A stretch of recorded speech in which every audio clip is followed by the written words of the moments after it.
uh, part two of the Taylor Hunt story and what happened at Rogers State Prison. And just for the record, again, can you please state your name? Yes, my name is Heather Hunt Fountain. I'm the father, I mean, not the father, the mother of Taylor Anthony Hunt. He was 29 years old when he died in Rogers State Prison in Tattnall County, Oh, Georgia. all right. If possible, can you look at your phone to see if your volume is low? If you can turn it up just a little bit. It's saying it's all the way up. All right. Are you kind of close up to the phone? I see that you're close in the Yeah, frame, but are you yeah, close by the mic? I am, but I can talk louder if that'll help. Okay. Okay, that's fine. Now, Okay. where we left off at was about you receiving. Did you receive the call from this young lady, or did you Oh, no. make a call? My friend is really good at finding people on Facebook, and she found his wife on Facebook. And we Okay. sent a message, and then she gave us the number that we could call. Oh, okay. And who is the he that we're speaking about? It is the inmate who sent me the letter that got to my mother's house on October the 9th. Or it Okay. was All right. postmarked October the 9th, but it's the one that was written that said he and his friends had found Taylor in the shower and they tried to give him CPR, but he was dead before a guard ever came. Said that they Okay. did Bible S- study together and just a lot of whatnot. Yeah. But the So part what about did finding this? Taylor was on a torn off, smaller piece of paper, and you could see indentions in the paper where he had tried to write that letter to me several times. Oh, okay. Okay. So what does the conversation go like once you contact this wife? Well, like I said, when we called, we told her that we thought that her husband may have some information about a death. And right off the rip, she goes, "You mean the boy he stabbed?" And then we were both like, we didn't know what to say. We called her on three-way. And she just proceeded to tell us that, he wasn't a good person and how he had, the things he had done to her abusively. And welcomed we asked her if she had some samples of his handwriting that we could maybe compare to some things that we had, and she freely sent us those things. And yeah, she wasn't his biggest fan, but I Okay. think they're still married. So I don't know how that would go, but we were adamant that that was not Taylor's handwriting, and at that time, that was all we really had to go on as far as something tangible. So we were focused on examining the handwriting. I mean, down to me downloading the manuals of how to compare handwriting to, this sample to this sample, and I was looking for different computer models that could do it, and Yeah. we basically we just went letter by letter at the formations, because I mean you would be surprised at how many different things that there are that can identify your handwriting. Like if you leave a little bit open at the top of your roundy letters, and however you slant the line, or how much pressure you use, there are telltale signs. All right. So what did the lady like kind of say about this guy? What type of information was she giving up about him? Like, did she indicate that something happened with those two Well, that she what knew of? happened is he called her from court the day he went to court. She even sent me a screenshot of the log of the log where in her call log where he had called. Hmm. And because when I pulled up the records, he had went to court for that particular case only on one day, and they did everything that one day. Okay. But I didn't find that out till much later. So right now we're at the beginning of the story, and the me going into court records that comes much later. but she was just saying that he wasn't a great guy. All right. So what happens next? What's going on next? Well, I mean, he's all I had. That's the only name of anybody I had, and but I wasn't buying Taylor hanging out with him, and I wasn't buying his story. The letter also that he sent me, the handwriting inside on the letter wasn't the same handwriting as on the envelope. That's important, but the envelope handwriting was identical to the handwriting on the suicide notes. But I mean, the difference is so much between Taylor's writing and that writing, and not so much different between the envelope and the letter that an elementary age child could tell you it wasn't Taylor's writing. So, um, I'm sure that can be forensically backed up, but it wouldn't take a rocket scientist to figure it out. Oh, okay. All right. So what are y'all thinking at this point? Like what's going on? What's happening? Like what are y'all doing So, about this information? um, I'll be honest with you.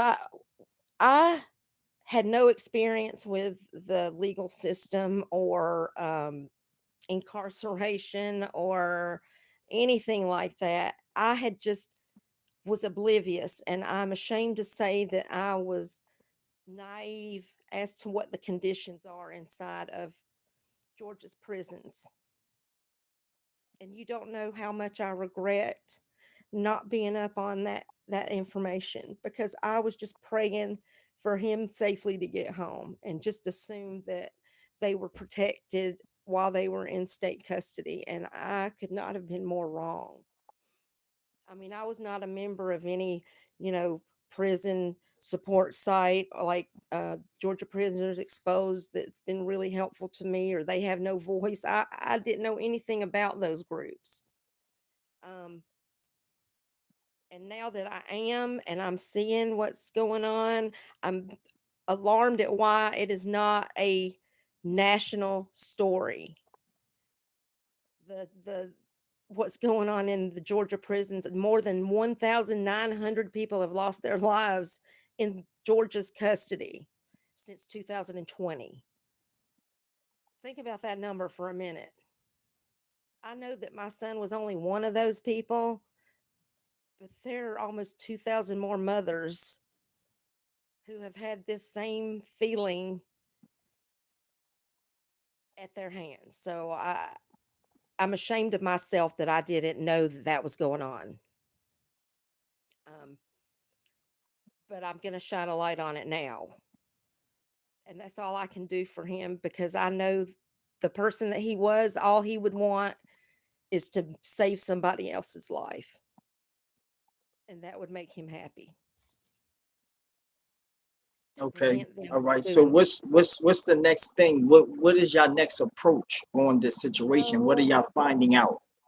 while I was looking into, handwriting experts, and I had received those photos from the second autopsy, and I was just devastated at how many injuries he had that were not even mentioned in the autopsy. And that's the one I paid for. So at the same time, I'm going on the DOC website in their standard operating procedures manuals, and I'm trying to find out the right way that they're supposed to be handling a body. What do they move a body so many times whenever they find someone who's already passed away? I'm looking into what the right thing they were supposed to do was supposed to be, and looking for anything I could. But at the same time, I'm being bombarded with messages from people. Um, a lot of them were people that acted like they had information for me, but really didn't. So I actually had a friend that was running interference. Like, she would talk to everybody, and if they got through her and they had something that we thought may be credible, then she would let me talk to them. Because I mean, I had people that were calling saying they had information, and it turned out that they were just trying to see if I wanted a new boyfriend or something like that. And I'm not in the headspace for any of that kind of thing, but I'm like, is that really the right time to? Do you think this is the right time to be trying that or shooting your shot? Because I don't think so. So, but she was running interference, and I had some credible information that I received. So I've taken I worked the whole time. I'm taking the tidbits and the things that aren't adding up, and I'm compiling them into a list, and I'm keeping a documented um, record of my interaction and communication with the Department of Corrections. Mhm. So the investigators are only calling me from block numbers, which I found was odd because nobody that's ever called me from the state has ever had called me from a block number. I was not allowed to have a number to get in touch with them. We had to send them an email. And so I'm trying to remember where I got I had a feeling that there was something going on with the GBI and DOC that maybe the people that were investigating were really GBI, but they were claiming to be Department of Corrections. I think I had looked up one of the investigators, and it said that it didn't have a record of them working for the DOC, but it had a record of them working for the GBI. And this is the one. There was a male investigator that I talked to, and this is after they said that they found Taylor's belongings, the ones that he threw into the trash, tucked away safely into the deputy warden's office. So we were tried for weeks to get our hands on his belongings because we wanted to see what was in there. Because at the same time, they returned the money for his commissary. We had purchased a bunch of food items and some clothing items for him that were supposed to be delivered right around the time of his death. So then I proceed to try and get information on when that commissary was delivered because I had a question about what day Taylor passed away. Because the last time I spoke to him was on the 25th. Then we hear nothing until the notification of his death on the 27th. And then there's the whole my phone number in his pocket without a wrinkle in it. So I thought that if I could find out when that shipment of commissary got there, that it would give me an idea to narrow down the date.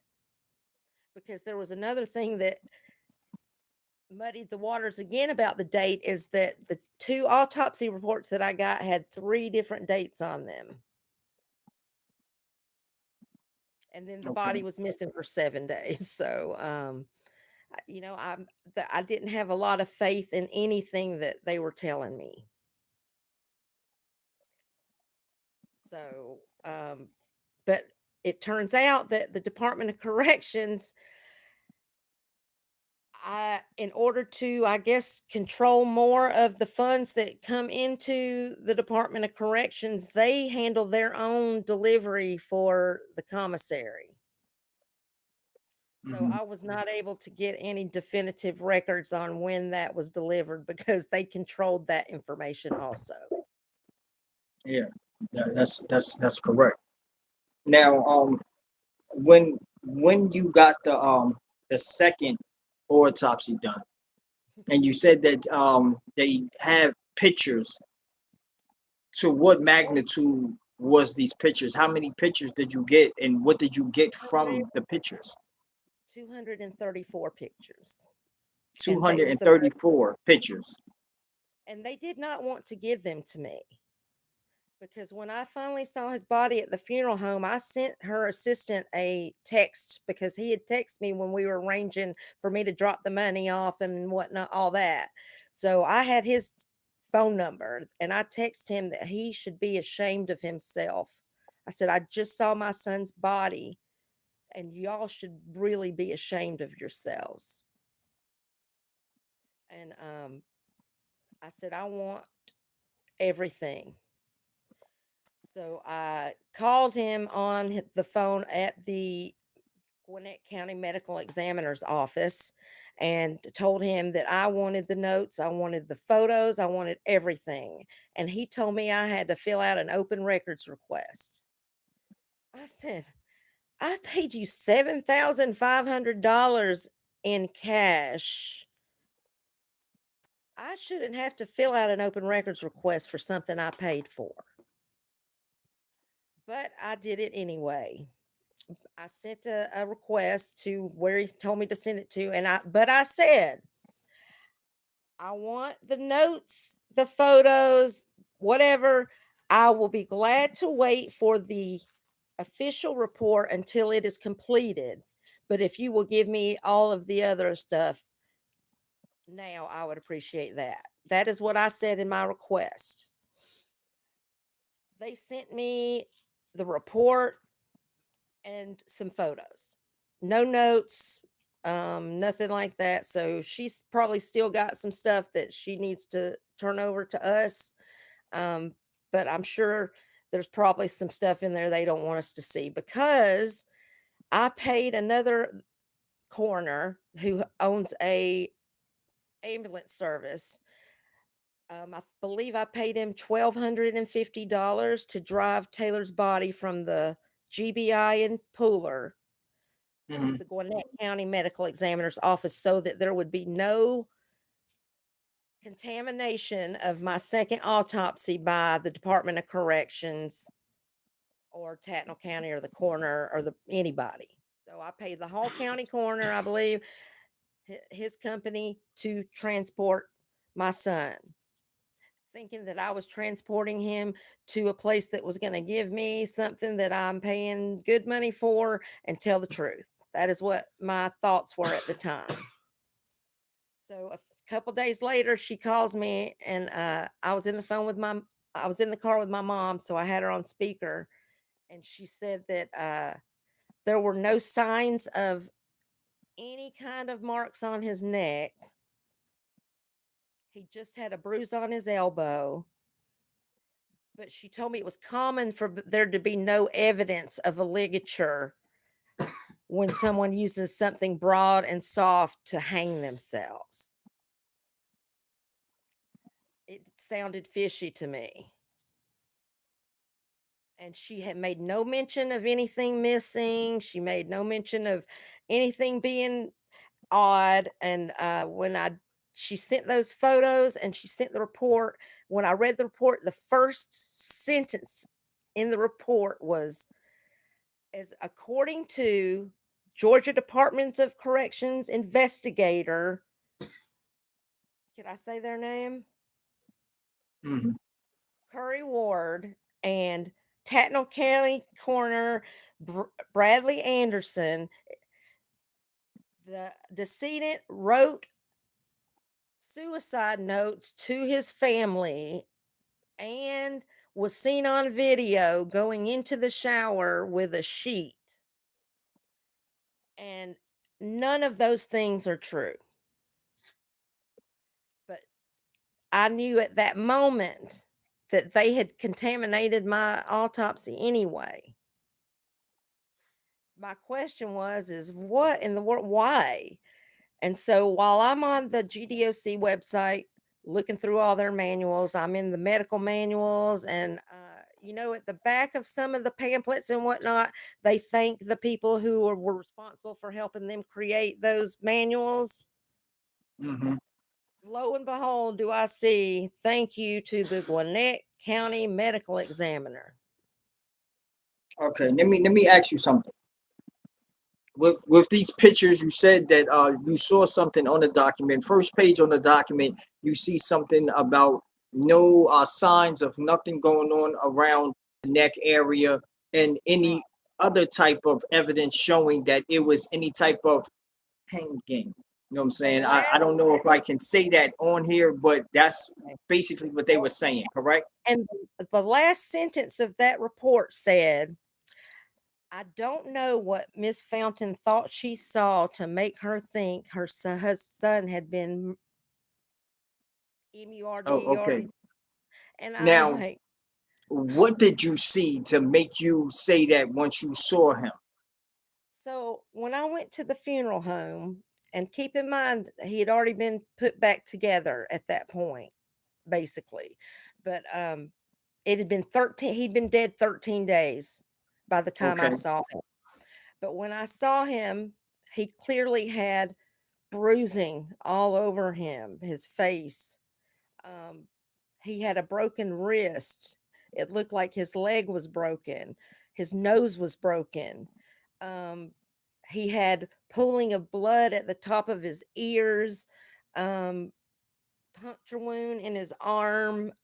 He had a hole in his neck, a hole, Hmm. a pretty good sized hole. And they were trying to tell me that's where they embalm you, except the girl that works for the funeral home was in there. She goes, "Oh, we don't embalm people that way." And Now, I'm how like, about the signs of the cause of death? What did you see that made you know that they tampered with the evidence on finding out the cause of death? Because because the it's autopsy too. reports had no mention of any kind of injury on his body, none except for they both claimed that there was one bruise on one elbow. Nothing else was documented, not any of the other marks on his body, except I think the one in Gwinnett called that hole a naturally occurring blemish. Okay. Now we are both sure that we know the signs that they will detect has to be in this area, has to be your eyes, where you can tell that this was this type of unaliving. What did you notice about your son In the when you got him? photos that I got, in the photos that I got, first let me tell you how he when they opened the bag and took the picture of how he arrived from the GBI. He had a black plastic bag over his head that was cut up. His head was still cut up and open. His whole body cavity was open and not sewn up. All of his organs were chopped up and thrown into one plastic bag that was at his feet, and he was covered in blood. So that was the very first picture that I saw when I opened up the file that contained the 234 photos. Hmm. Um, there was a photo of his eye. They opened his eyes. No petechial hemorrhaging in his eyes. I didn't see any fresh bruising or ligature mark on his neck. Um, but I did see boot prints and other things that should have been noted on those autopsy reports. But I had not received the GBI one yet. Um, it was hard to look at. They were very hard to look at, to see your child cut up, and they took his brain and sliced it up like it was a loaf of bread and had it spread out, and they cut up every single organ that he had, and some of them were cut up in nice, you know orderly way, but there were some telltale organs that were cut up in a not uniform manner, like they just kind of took stabs at it or something, not a way that you would think that a medical professional would dissect an organ. But I was also confused at why they chose to cut up all his organs if it was a hanging. It didn't make sense to me. Like they even cut up his testicles, removed them and cut them up for what? It, just when I say that they robbed him of every dignity that he deserved in life, they robbed him of every single dignity. But the fact that I know that they're supposed to, during the autopsy process, treat a body with respect.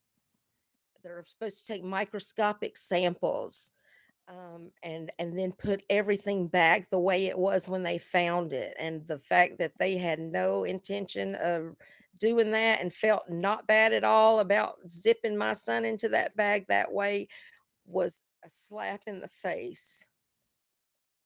I cannot even let my children or my mother see those photos. Like it's I've gotten now that I've looked at them so many times that I can look at them without, look at them clinically, but I would not want that memory to be inside of their heads at all because it was horrific. But the worst thing that I found in the autopsy report was that they had removed some of his or one important body part that it would be necessary in determining that type of death was missing from his body, and I had already buried him at that point. So the GBI apparently removed Taylor's hyoid bone from his neck and kept it. Did not notify us, gave us no explanation.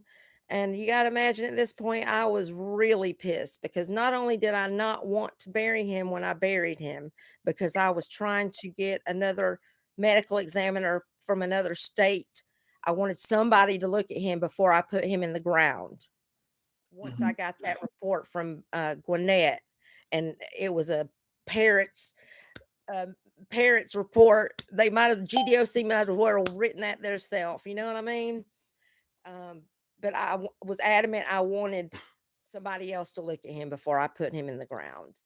And the funeral home director, I don't have definitive proof, but was really, really trying really hard not to let us see that body at all. He worked on his body after I asked him not to. He refused to let us go see him until that Sunday when I'm like, yeah, you're not keeping me from seeing him today. And I brought some backup, and they made sure I got into the room with Taylor's body. And didn't even know the scope of what happened. I just knew that all the bruises I saw, even just on his face, he did not hang himself. That did not happen. It, I knew that the story was not true. So All right. So I with hold up with this information, right? You have now buried your son.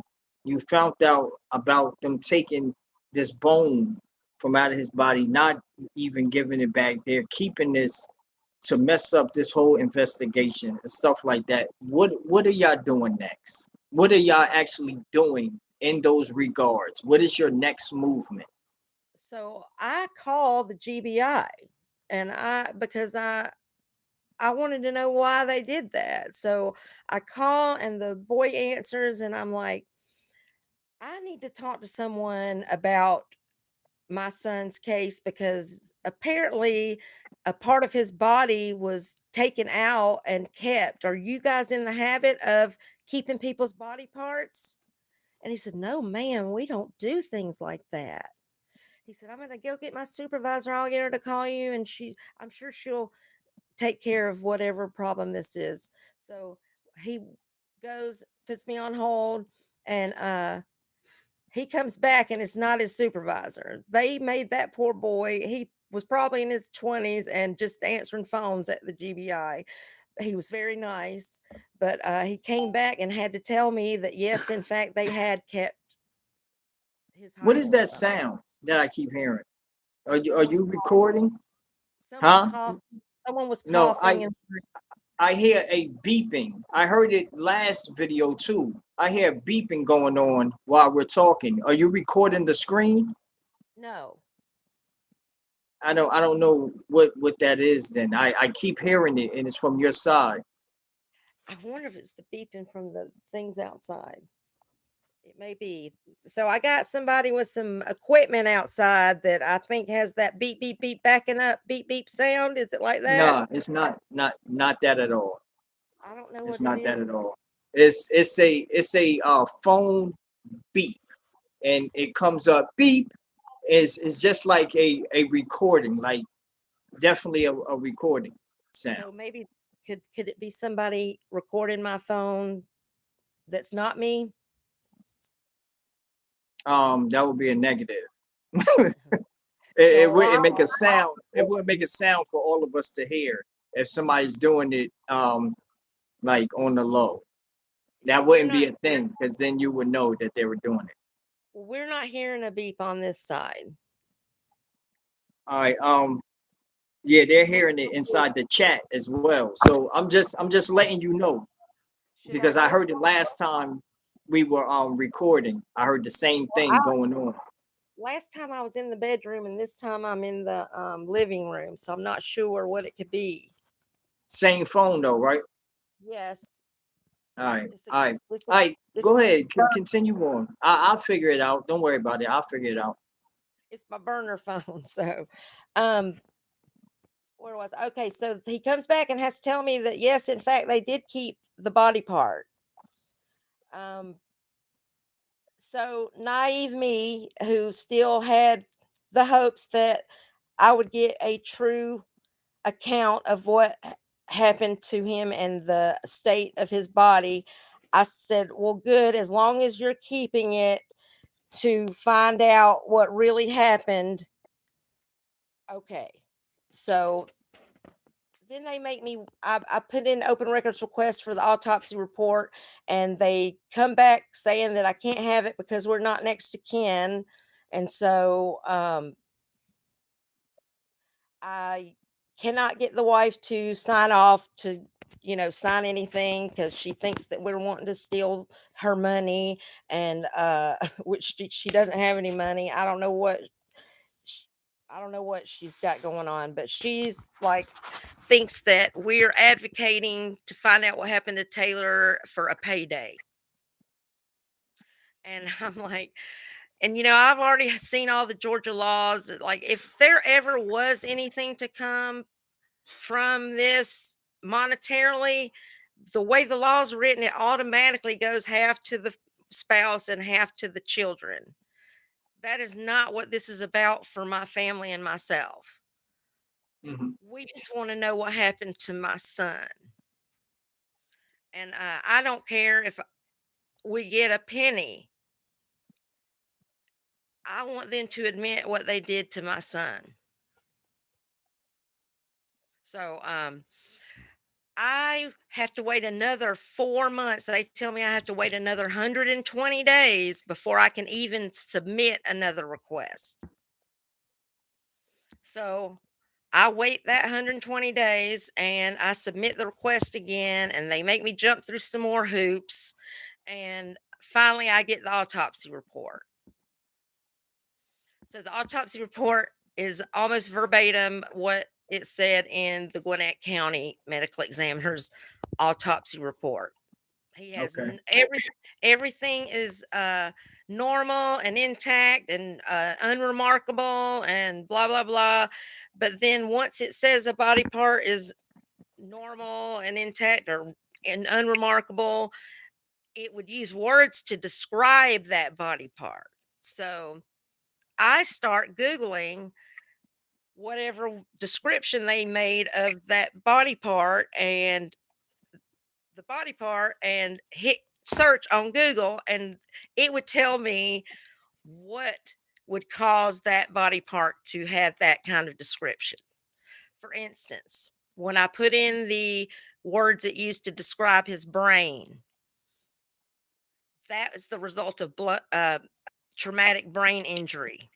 When I put in the words they used to describe his lungs, it was what happens when someone aspirates or bleeds into their lungs while they're still alive. When I put in the words they used to describe his muscles on his chest, blunt force trauma. When I put in the words that described his heart, blunt force trauma.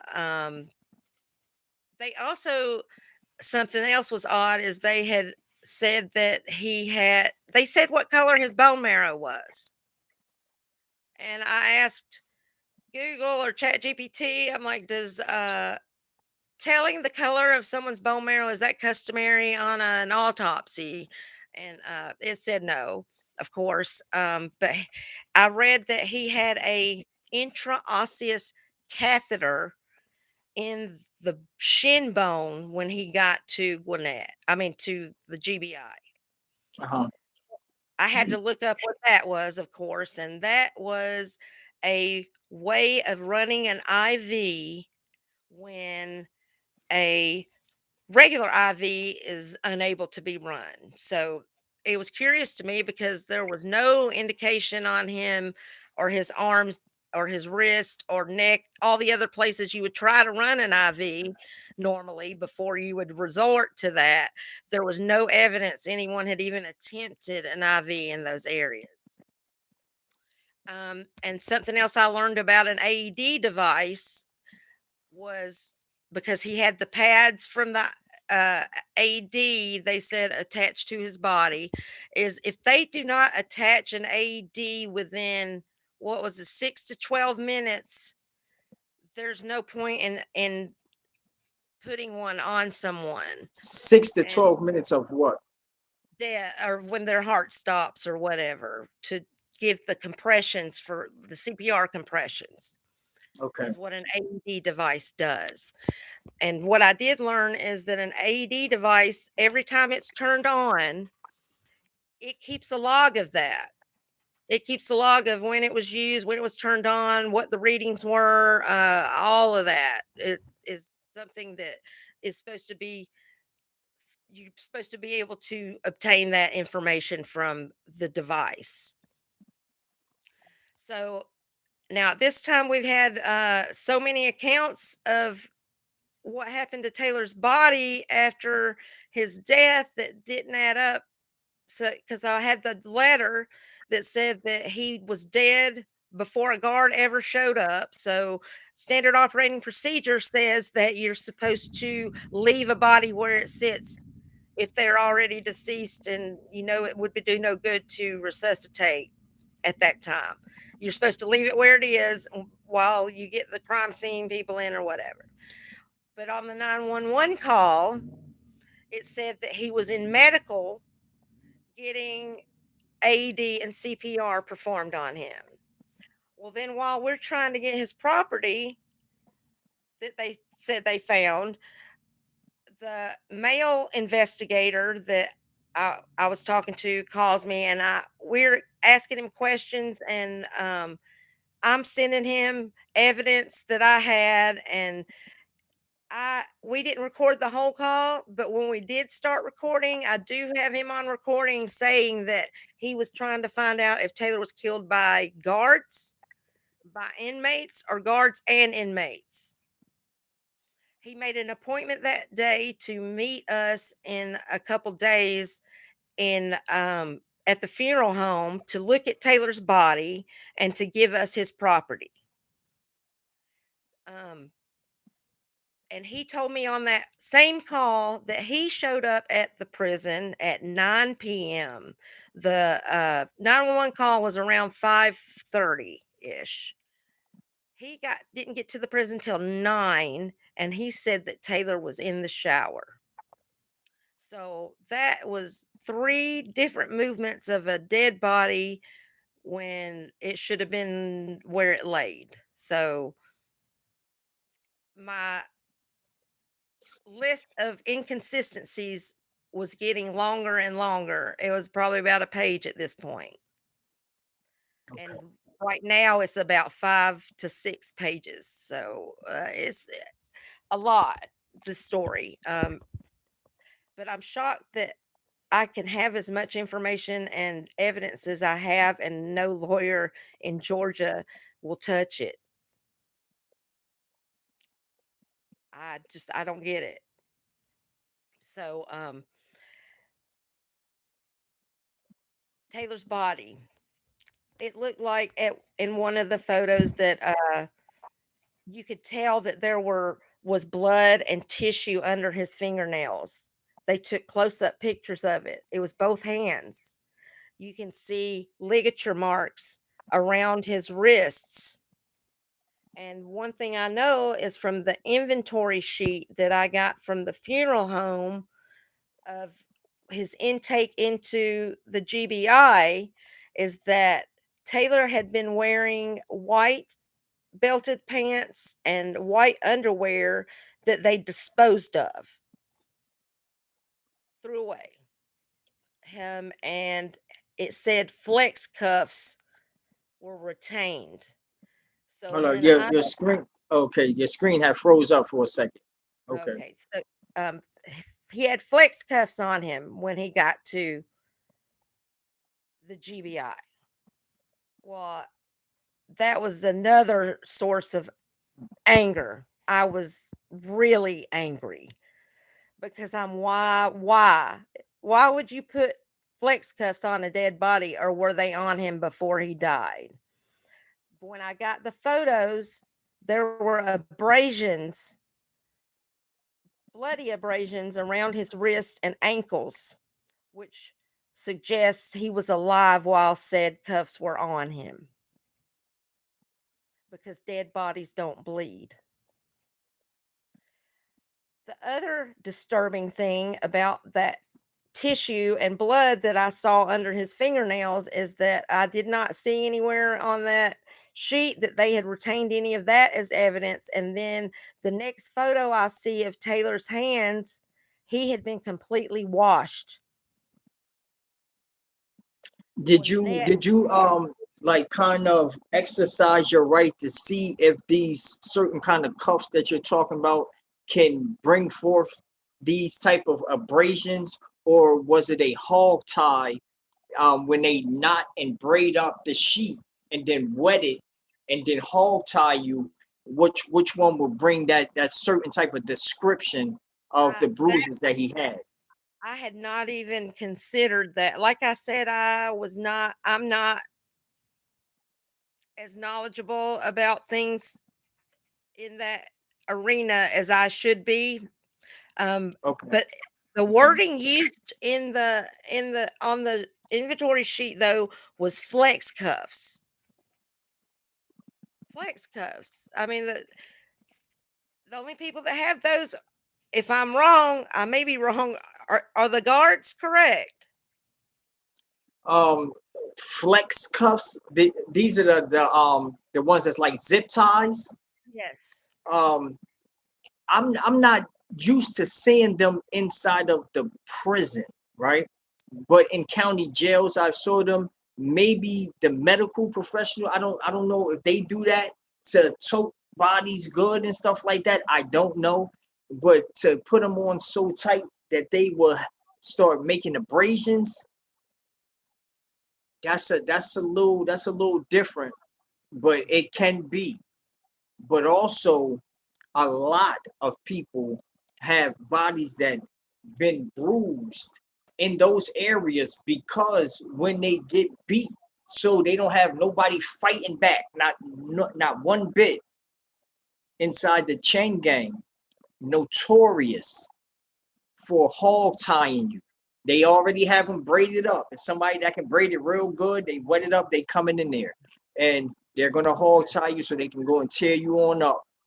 And So that's the mark. usually when they let them go and the guards are cutting it off of them. Oh, they're whelked up, or they have like indentments inside of their wrists and stuff like that. It wasn't like bruising. It was more like plastic had rubbed it, an abrasion like that. Not indented, but almost like, I don't know. It just, I would have to show it to you. Maybe you could, I'll show them to you and you can make your own decision or inform me if that's what it might look like. Because all I know is I know I had a piece of paper that said flex cuffs, and then I see that he has abrasions on his wrists and ankles, you know? Okay. Um, so at this point, I'm really super duper angry. I got a autopsy report saying that my son's hyoid bone is missing. I got another piece of paper saying he was in flex cuffs, and then I got a autopsy report I paid $7,500 for there not to be any influence from the Department of Corrections that is naming the damn investigator in my autopsy report, along with things that I believe to be not be true to influence what is said. But then when I got that other report and it was verbatim, exactly the exact same as the GDOC autopsy report, I'm like, nah, this is Let me ask you something. Has any of the guys that your son had y'all sending these cash apps to, none of them were good enough with him or liked him enough or was connected enough with him to want to call y'all to tell y'all anything that happened with him? no, no, nobody's no, none of the Cash App people I don't think have contacted me. Um, I have been contacted by a couple of people in there, but they are from around here that know me. Hmm. But they are also not giving me the full story or don't want to be the one that gives me the full story. I feel like they don't want to be the bearer of the news. All right, let me ask you something. I don't Okay. I don't know. I don't know. I don't know. This is in the field of me speculating right now. All right. When he went in there, did he have what would they, I guess they would call it a D rugs problem? Did he? Oh, when he went to prison, Yes. so I know he liked to smoke weed. Oh, I'm okay, not but is it to the point where he's asking for $40 every day? No, it wasn't initially. No, not until he went to Roger. Rogers. Oh, okay. But I'm talking about the D Rugs habit. Like, was he smoking that much za or Uh, whatever I to don't think have a the whole $40 a day asking habit? he asked for a lot of money, but he wasn't the one that had that particular habit. Oh, that just got tricky. What do you mean by that? So, the wife Oh, had a problem. So, yes, she but pressured she him a wasn't in lot. she wasn't in prison with him. I'm talking about when No. he was in prison. I'm trying to put something together. Okay, I'm sorry. No, he did not ask for it all the time. No. Oh, okay. Okay, all right. Because I thought That's that you why told when it me was That's why it was in increasing when it was increasing in, frequency, and, that's why my mom was like, "We need to find out what's going on here." It used to be every once in a that's while, and that's the part that I'm talking about. Now, that's why I said, did he have a issue? Like, you have to be 100% transparent with his situation, no matter if he's showing you signs. I might have switched up. I might have did this. Y'all know, y'all people. You know your loved one. You know when the signs of something. I hope. I don't know, the the but only thing that I have not shared with anyone is, on that last call, he told me that, they had found a charger when he was at Autry and not to tell grandma. he found the charger. They found a charger, so he did have a write-up in his property when I got it. He found the charger to a phone. They found the No, charger to a they phone. they found he had a charger, he said. Yeah, to what though? What is he charging? I guess a phone. Okay, so he had his own phone, and they caught the charger. He had a spot for his phone, basically. I'm not sure. He didn't tell me any of that. Oh well, that's kind of And it's kind of like 1+1 type thing going on here. Because it was why have a it was charger? Why it even was put yourself in that predicament? it was at the prison before this one, before Yeah. Rogers. Okay. Okay. Where it was sweeter at. It was I guess. better. Yeah. Yeah. Yeah. Yeah. Yeah. Yeah. Yeah. I know. I know what's going on. You know what I'm saying? I'm not oblivious to any of these actions Well, because I I am. know we not putting stuff inside of our cell that don't make sense. Okay. Don't get caught with a charger. You don't got no phone. You know what I'm saying? Like, don't don't get caught with a tattoo gun if you're not an artist. Okay. Like that kind of stuff. You're not getting caught with a shank if you don't use one. Like it's just certain things that's not going to get caught by you unless they're putting stuff in your room. You're the guy that they put stuff in your room and you get Okay. caught. Then that's a whole different look. That means that they're using your room for that. Okay. He wasn't clear with me on that, but it was like right before he hung up the phone. Okay. Did he have a tablet? I'm sure my You mom, said if you're there was a way to pay for something for him, my mom would have done it. did they have tablets in that prison though? Is what I'm I'm not asking. sure at Autry because he wasn't there long. He was only there a few weeks. Oh, okay. Okay. All right. When he was at his longest camp, did he have a tablet? Yes, yes, at Alburis, yes. So that means he can take the tablet wherever he's going.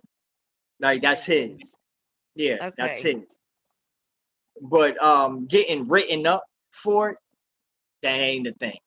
You don't get written up for stuff that's yours. You understand what I'm saying? Uh, he took it. No, no, no. He Uh, it could have been he was holding it for somebody. It could have been a lot of things. But just if he didn't have no phone, like he can just call y'all on the regular, then it is what it is. he Like was using he had something in the cell or whatever that he said don't tell. recorded Like line. I got written up for it. He was using the recorded line. He The was using the recorded blue phone. Yes. And yes. And I already told you about him asking for the federal criminal attorney later that Hmm. day. Okay. Um so I got this autopsy report that's been contaminated that I paid $7,500 for. I got evidence that they took flex cuffs off of him, and I have what was it? Oh, I forgot. I wrote an angry letter to Tyrone Oliver.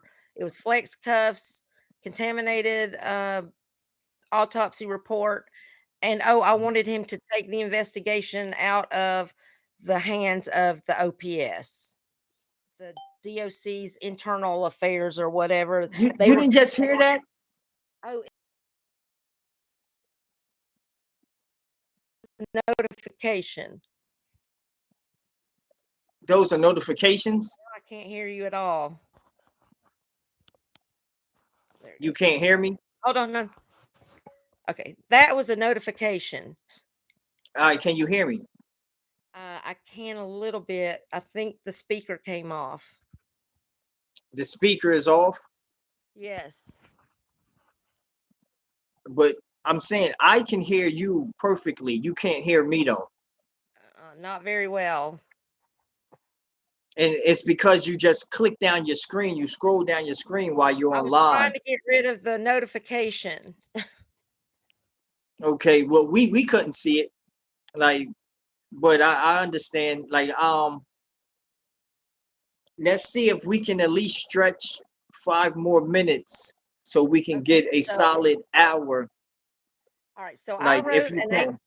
I wrote an angry email to Tyrone Oliver begging him to take the investigation to let another agency investigate because I didn't want the DOC investigating itself anymore because I felt like he wasn't getting a fair look at his death.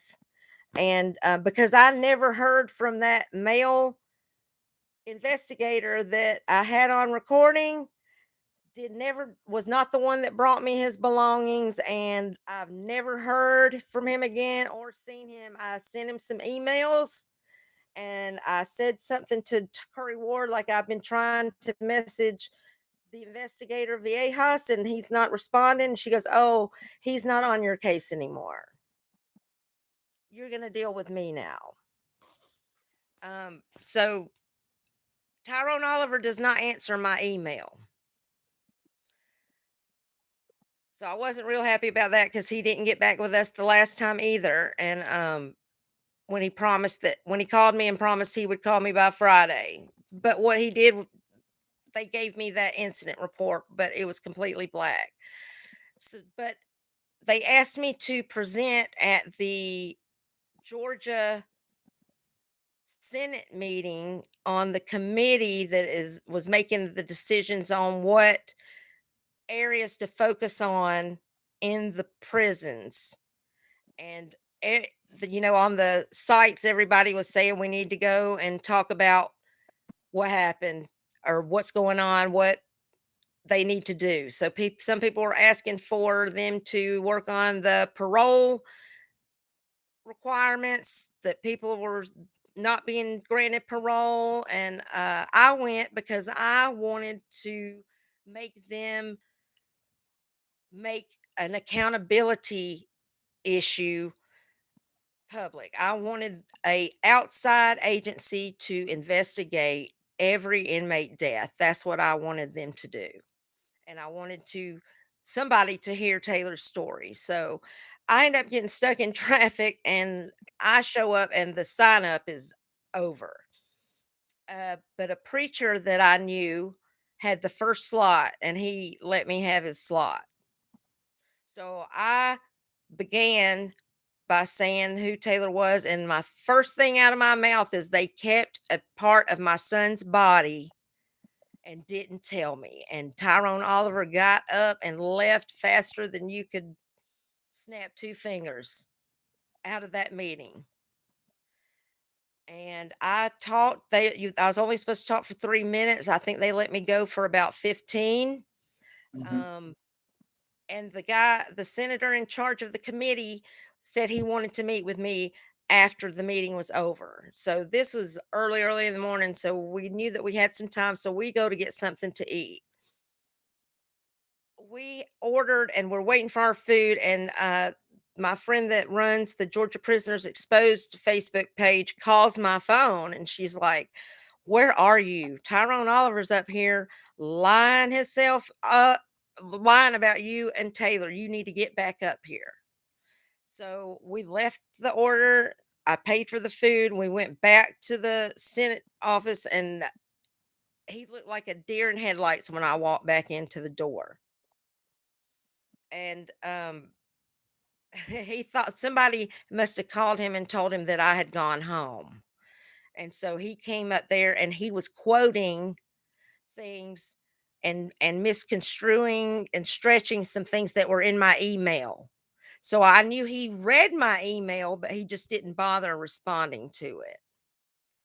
Um, I gave, I took a binder with all my evidence in it to the Senate hearing. It was all in, sheet protectors. Each page I done, made sure it was in order and it had clearly showed what was going on in Taylor's case.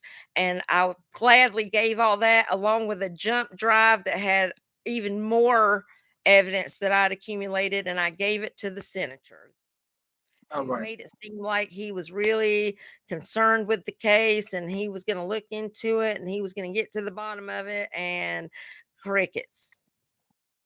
Now Crickets. let me ask you something. All right. Okay. Yeah, y'all going rallying, y'all trying to get some answers and stuff like that. But it was some prominent information coming your way already. You told me that you spoke to someone that saw your son on the basketball area. That was recently. That Yeah, was a month ago. that was a month ago. Yeah. Okay, all right. So I'm not even gonna open that can of worms yet. Yes, so we're way early in the story right now. I mean, Okay, all right. and Well, now what we're this gonna time do? I'd had mothers of some inmates that were in Rogers that had reached out to me, and almost every mother that reached out to me told me he did not kill himself. I don't want to put my loved one in danger, but they wanted me to let you know that he did not commit suicide. And All right. I didn't want any harm to come to anyone. And I had one lady call me, and her son apparently had overheard a phone call that was putting a hit out to a guard, putting a hit out on an inmate, and believed it was Taylor, she said. And we shared that, not we, my friend, when we met with the investigator, shared that name after she promised she would make sure no harm would come to that person and that she would get him into safety. She did the complete opposite and went straight to Rogers and called him out, not once but twice, in front of inmates, and he was beaten so badly that he had to have his jaw wired shut. That All right. they almost killed him. We're gonna stop. We're gonna stop right there. We're gonna stop right there. Leading all this information is getting other people's jaws wired shut and everything, trying to find out the situation and the answers for your son's situation is getting other people in I'm situations sorry. too. I don't Nah, want to nah, do nah, that. nah, nah. That's it's nothing to be sorry about. This is the situation. This is what happens. This is the Georgia Department of Corrections. This is the light that I want to shine in this dark space with Yeah, these black clouds over these buildings to get some families that have some type of reciprocity of the craziness that they steady keep putting in their face and curving families. We don't know this. This is what happened. This is the narrative we're going to run with. We'll wait and wait and wait and run your money up while you try to get lawyers and lawyers, and we'll just postpone and postpone and postpone until that person dies and that person dies, and we'll keep on going. I'm tired of it. yeah. I'm So tired they of are it. definitely using the system to prevent families from getting any information, because when if you do file against the state, you have to know everything that happened when you file. So keeping you from the information prevents you from having the necessary information to even force them to let you know what happened. And time again, that is what they've done to every mother I have talked to who has lost someone. Yeah, that's correct. When the families are getting the bodies back and and they're empty, you know that you're playing a dangerous game with some real serious people. They have tax dollars in it. It's people that come through that used to audit us and look at the property. We were their property, and they'll come and they'll be looking at us to make sure we're nice and healthy. And I know what the plan was. I know exactly what the plan was, and they have stocks and bonds inside of these institutions, and it's not going to stop. They're getting weak right now because they're losing staff due to their corruption, but their back end game, this organ game, is not going to stop. But what we're going to do, this is just part two of the Taylor Hunt story. I thank you. I thank you for your transparency, you coming up on here, telling your truth, telling your story. We're about to go into part three of this. And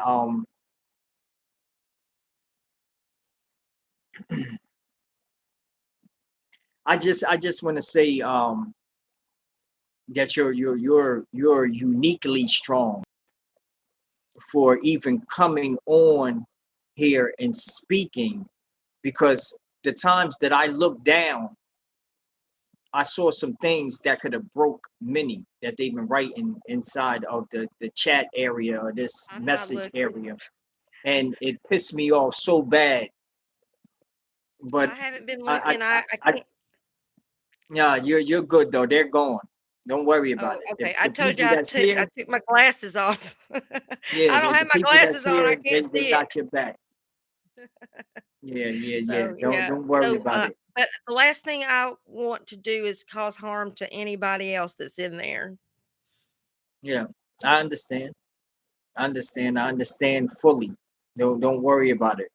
We're going to end this one right here. I'm about to give you a call as soon as we get off this phone, because Okay. I want to give you a little solution on how we can do this third one.